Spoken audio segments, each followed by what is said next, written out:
might be a long video. Yeah, I gotta remake a video I made the other day, but the sound didn't work out. I used the underwater camera and it's got noise in it, so it's just not good enough for publishing. So, I gotta redo it. But it was basically just a perspective video. How come some of us have this heightened appreciation and some of us don't? Or we appreciate these certain things, and we keep trying to come up with metaphors to say this is what I see. Okay, I see this silly parade, a bunch of ass clowns, whatever, a bunch of idiots bouncing around. It's all very trivial and silly, and it's running over these very valuable things. Just crushing all these little bunny rabbits or something. And it costs a huge amount of money, which translates into the welfare of, but there's better places to spend the money, obviously. So it has all these negative liabilities. It's just this stupid thing that people do, and you can't, your brain just says, why don't they see that? I mean, why can't they look at what we're doing here and see just how stupid it is, that it's made out of nothing. It's made out of this idiotic notions in our head. And most of those notions, if people really looked at themselves, look inside of yourself, and look at why you want, and why you think it's cool, it's usually because it goes some way through your ego. And you can certainly see it in why people have kids. It's because they want a kid that looks like them, or something to play with, or something to love them. But I sit there and I it doesn't take much pondering. How would I explain life to a kid? How would I explain tragedy to a kid? How would I explain to a kid if he got cancer at 8 years old? And I'm stalled. I don't have any excuse for it. I wouldn't have any explanation. This isn't going exactly where I intended to. I want to get more to this. The fact that we just take it for granted, that our appreciation is our focus is just so easily distracted. So I guess that's why I was using the parade metaphor. So just talk a little bit about, there was a period in my life here where I lived here, and my walls were just covered with images of animals. And I had two contrasting kind. Okay, the most beautiful pictures I could find, and the most horrific. So and most of the horrific ones I slanted towards human cruelty. So most of them were animals in lab experiments or farm animals, that kind of thing. And I just contrasted the contrast of those two images. But even the beautiful images in nature, some of them were cruel. There were beautiful images that are ugly if you understand what's taking place. That something nasty is taking place. If you look for the puncture wounds. But yeah, that would be my way of staying focused, because to me it was an unresolved problem. There was this dissidence, this conflict, this contrast that exists in our lives of this beautiful thing and then this horrible thing. And I hadn't found any resolution for it.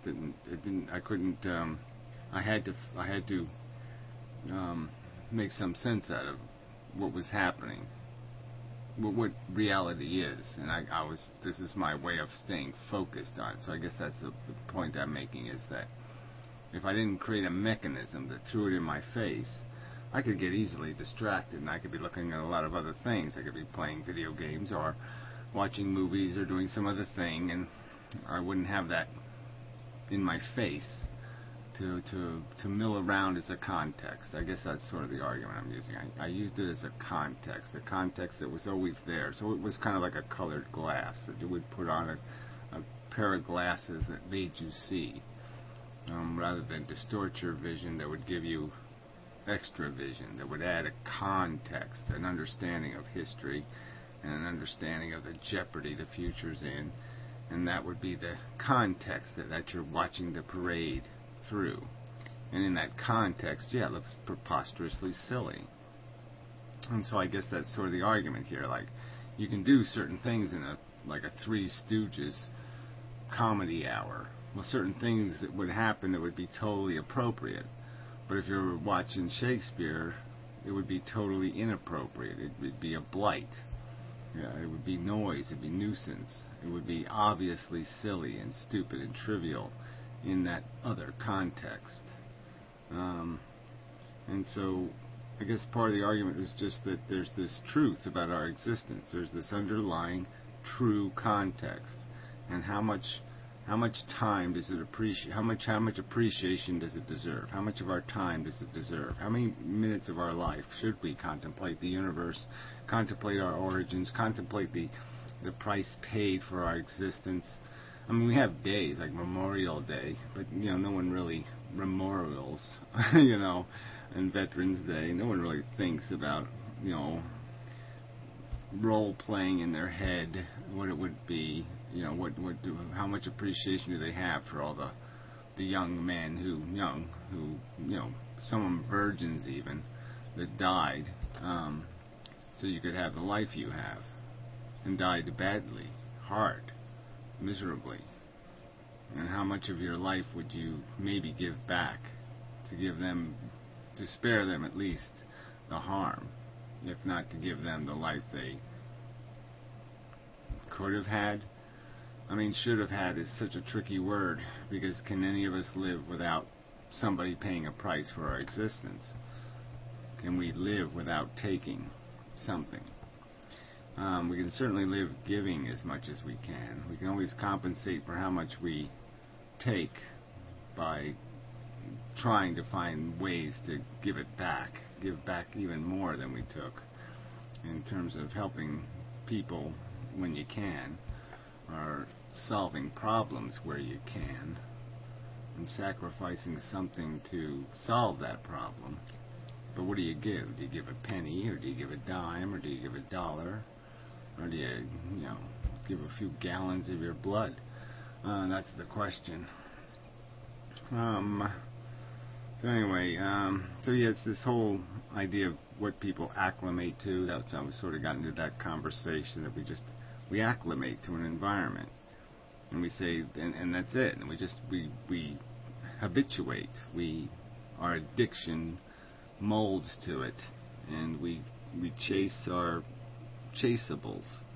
We find something to chase, and then if we catch it and we get to some other environment, we get more money or we get more comfort. We just reacclimate and recreate the game again.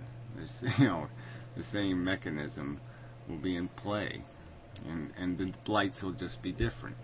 Where before we were, if you're in the slums, you're worried about getting cholera or typhus or some horrid disease, and if you're in some other environment, you're worried about, I don't know, something. I guess I need something that's more graduated. But I mean, in each environment, your concerns change, your sensitivities change. So you go from worrying about bears to worrying about mosquitoes. But you're still going to be worrying. It's the mechanism, it's the nature of the beast to create this problem where we look for the flaws. Our eyes tend to find them. It finds the thing that's out of place, or the thing that's not perfect. And if there's lots of imperfection, well, then it's easy. And then even if it gets harder, we still go find it. We strive for, even people who aren't perfectionists are in a sense perfectionists, because they're all striving for it eventually. It's just if they're in a dirty enough, if they're in an imperfect enough environment, they're so far from perfect that, but they're still walking the same road. They're walking that road.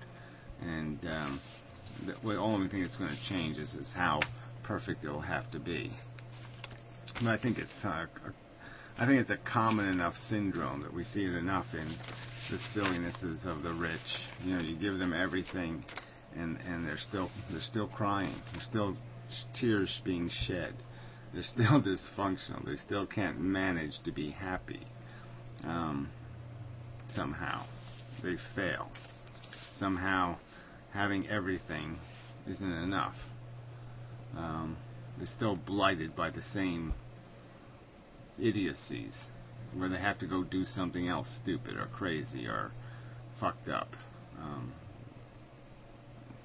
Yeah, I mean, it's just, this is the nature of what we're living in.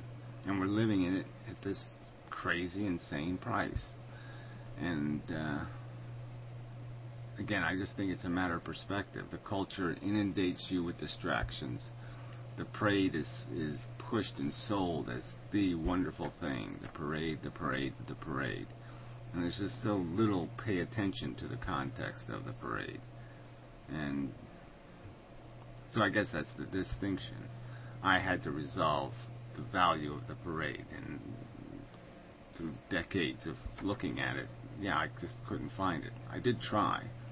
So people who think I was just looking for trouble from the start, that's not what I was looking for. I was looking for an answer that would resolve it. I didn't, and I was hopeful that there would be a good answer, not a bad answer. So anyway, so then the other notes I have here, I might as well add this video. So I didn't do really justice to the other video. It was pretty articulate, but whatever. You'll have to do. It's almost like you're looking at these arguments and you're saying these arguments are so bad and so stupid that there's got to be some other mechanism at play here. People are defending this for some other reason. I mean, you don't start claiming that people don't have human beings, that they don't, by volition, change the destiny of a future being by having a baby, and that it's not inevitable that they're going to have the baby. They choose to have the baby, or they, in some functional way, make it happen. That it isn't just, that they're not unaccountable. They are accountable. That it is their fault. It exists because they put it here, and not to be able to say that the little word like that's imposing. I mean, to run that hard away from it, that desperately, that you would dissolve the existence of the person, or dissolve the existence of the volition in the act of creating the person, or imposing the values on the person, or, all the metaphors are right there, and to so desperately evade that, there's got to be a reason why people are doing that. I mean, people who are logical enough to understand the idea that, yes, it's a new individual, it's their welfare, and depending on your circumstances, yes, you are rolling dice with their welfare. It's not complicated. Accept responsibility for it. I mean, if you're going to claim life is positive or good, then just defend it by making the argument about why it's a good thing to do. But don't claim it isn't getting done. I mean, that's just such, So why are they doing that? And well, why are they that desperate? Because it is it is something they're addicted to. It is something they're so attached to it. So attached that their perception of themselves is built on the parade. I mean, if you take away the parade, they'll see that they're in a clown suit and there's no parade, and that they'll be totally out of place then. They need the parade to be able to be a clown. They can't be them in the context of reality. And maybe none of us can. I don't find it comfortable. I don't find any comfortable place to go in the context of reality. There's no place. I can't run from the fact that I'm taking by just existing. I can't run from the obligations it imposes. Like, why are you making a video? Why don't you go out and fuck with people? Why don't you go out and be more aggressive? And why don't you sacrifice some of your skin for the cause? I mean, real skin. Why don't you do more? Do more. I can always do more myself. And so I can't gain any comfort in this philosophy. I mean, it doesn't give me some comfort. And then in fighting it, you're just so daunted by just how many million miles you have to march. So yeah, it's nothing good there. So it's not like I can fault people. I can fault them because I have to fault them. But I mean, yeah, so I mean, obviously I'm not selling something that's going to give you personal satisfaction unless you care enough about being honest. Maybe that would be a good idea. So anyway, Great Text talks a lot about expectations in his last video, as if we come into the world with expectations or no expectations, and like somehow culture or religion is where you derive expectations from. And I find that insane. I mean, expectations are derived out of your understanding of comparison. You have to be able to compare things to other things and to say, well, I understand the concept of good and better, or good and bad even. I mean, as soon as you have a conception of better states, you have expectations for things to be of minimal function and use and serviceability. You expect cars not to blow up. You expect to go, yeah, I go and I buy a car for $20,000. I expect it not to blow up as I'm driving home. And I don't expect that for some religious reason or some cultural reason. I expect it because it's reasonable. It's a reasonable expectation. There's nothing stopping the car. There's no reason the car should blow up unless something is broken or flawed or hasn't been done correctly. These are all the things. And so, yeah, there's no reason why we can't expect life to meet some minimum standard. You can't be bleeding blood. It can't be leaking blood. It can't be destroying the thing I value, and for me to raise my hand and say, oh, it's just fine. No, I'm not going to do that. The other party wants us to prove value, and that's another one where there's just no point, right? We're basically just going to have to argue our personalities and say, well, wait a minute, I can't prove to you that I've had conscious experiences that I put in two categories. Do it again and never do that again. I mean, good and bad, it's just quite obvious. So I can't prove the existence of states of being that I call decidedly positive and decidedly negative. Well, decidedly positive is a little bit tricky. Decidedly less negative. Let's use that terminology. I can make a distinction between them. So you want me to prove that to you? I would claim that you already have knowledge of that, and your request for proof is again just an evasion. There's no reason I should have to prove the existence of different qualitative states of conscious experience. I mean, I just don't. Show me an individual who doesn't have them. I mean, even the most aberrant psychology has some measure of them.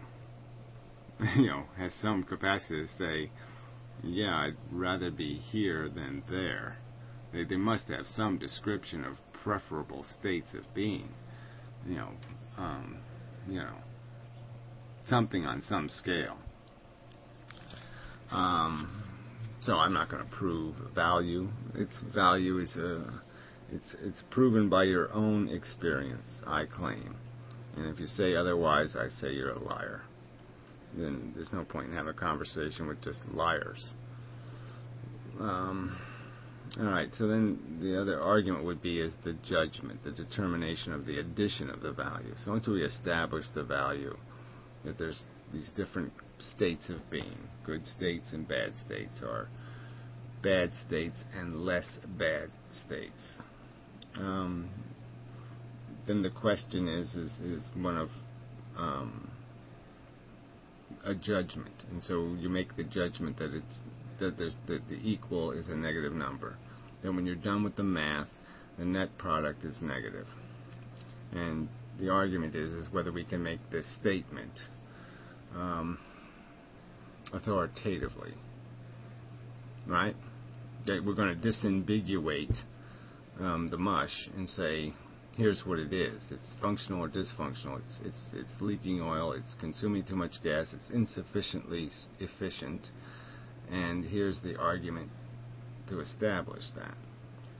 And I would expect somebody to demand the argument to have objective merit, to have merit that's universal, that everybody can see, that no human being could not see the merit of the argument, at least the constituent pieces, so they can duplicate the math. I mean, any theory, that's part of the scientific process, is you can't come up with a theory of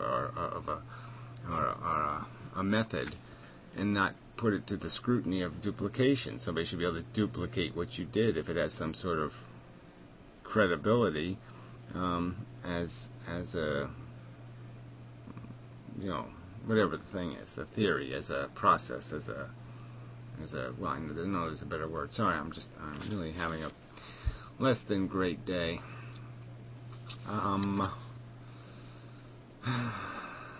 So, you can place things beyond reasonable dispute, and that I guess is the argument I would make. That it is objective and universal in the sense that once you put it beyond reasonable dispute, where somebody can't dispute the thinness of the evidence, or they can't dispute it with a contrary conclusion or theory that's just as meritorious in terms of being consistent with the facts that it's premised on.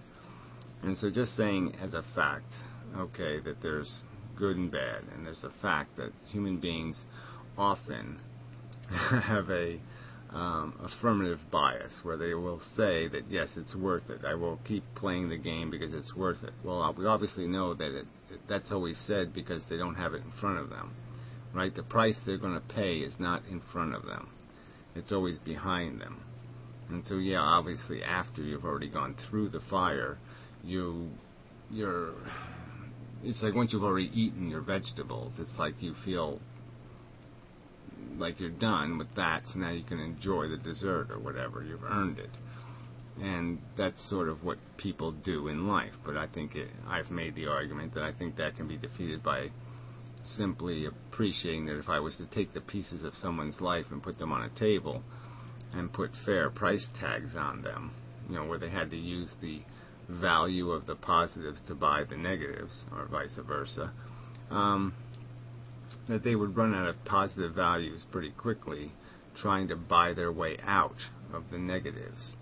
That once we started weeding our life, or weeding the universe itself of the world, let's say, just to narrow it down, of the blights, of the negatives, that weeding process is just going to keep going.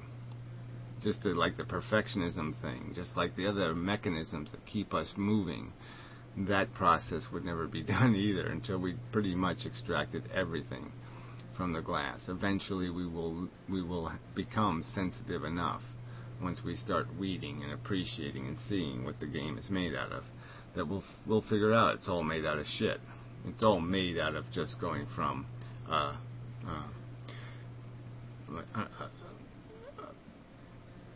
a less bad state of being, right? So you're only just trying to move from a bad state of being to a less bad state of being, or a lesser bad state of being.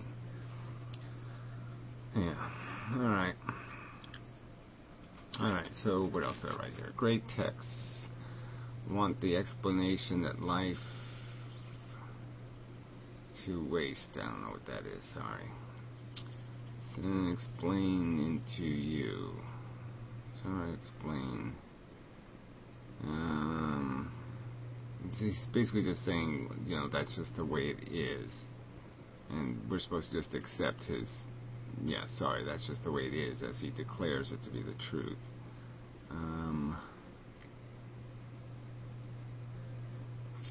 Damn, I can't tell what that says. I can't read my own writing.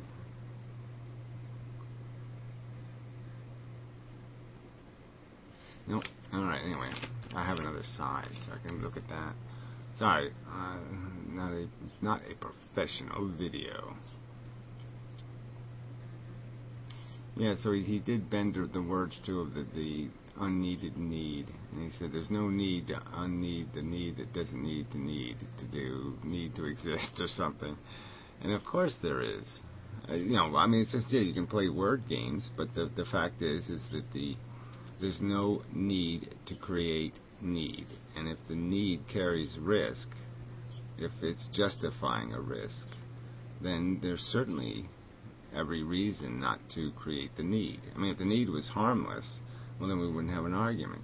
But it's not harmless, and it's quite obvious. I think the metaphor of a rescue vehicle, that's sort of what your life is like.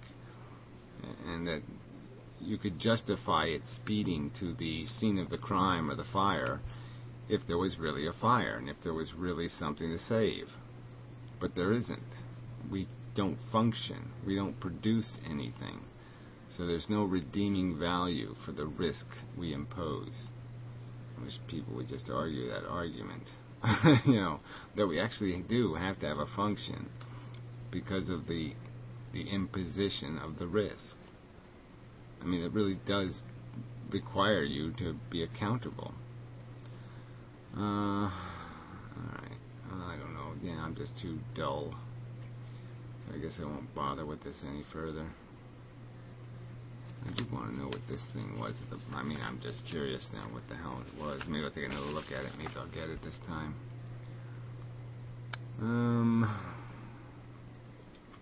The explanation, the expectation that life